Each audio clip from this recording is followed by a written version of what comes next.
Hello, I'm Melinda, and I'm happy to be here to read you the story of Horsepen Mountain.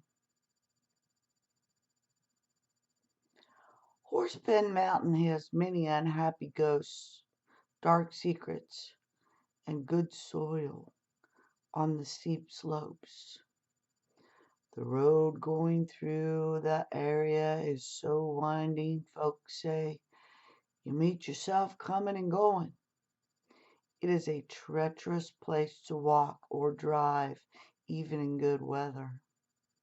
Many cars and trucks have gone over the abrupt edges on the hairpin turns.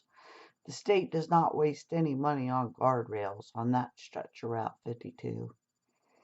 People just walking on the side of the road have fallen off the sharp sides to an untimely ending. Well, early one spring morning, in a blanket of mist and heavy fog, a huge blue delivery truck loaded to the gills with new strawberry plants destined for points north met with such a fate.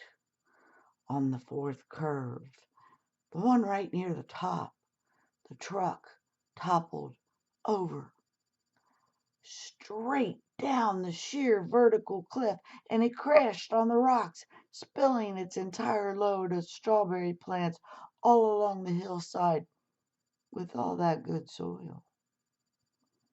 The driver was killed instantly. After spilling the contents, the truck burst into flames. No other cars or people were on that part of the road that morning. No one heard or saw a thing. When the driver and the truck did not show up at their destination, a search party was sent out.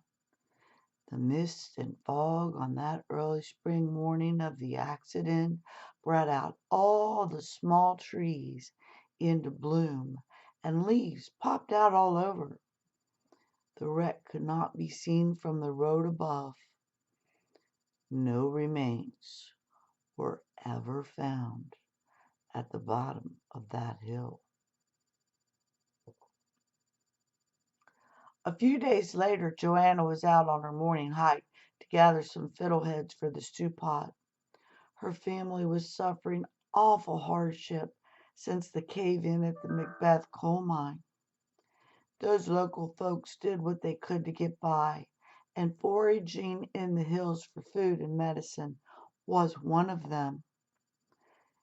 She saw all the strawberry plants. There were hundreds of them strewn about the hill. The truck was much farther below, and the fire had been out for days. There was no trace of the wreck, just all those plants. Well, Joanna knew when to keep her mouth shut. She just watched those plants. They grew in that rich soil, and soon there were hundreds, no, thousands of fresh, ripe strawberries to harvest. Joanna picked and ate and ate and picked. She sold some strawberries, made most of them into jam, baked some into pies, and traded some for sugar, flour, eggs, and butter for more pies. She won second place at the Mingo County Fair for her strawberry pie. The prize was 5 laying hens. There were so many berries she sold a lot of jam and pies and was able to buy a rooster. Well, late that same summer, she had enough money from the sale of the eggs and jam to buy a goat.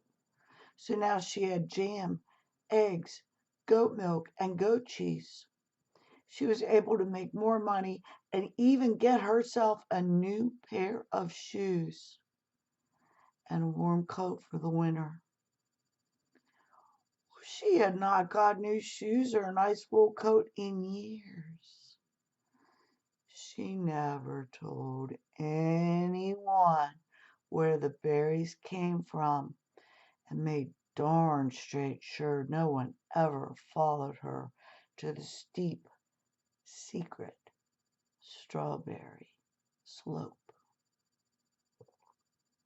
It just goes to show one fiery truck wreck can turn into new shoes and a warm coat.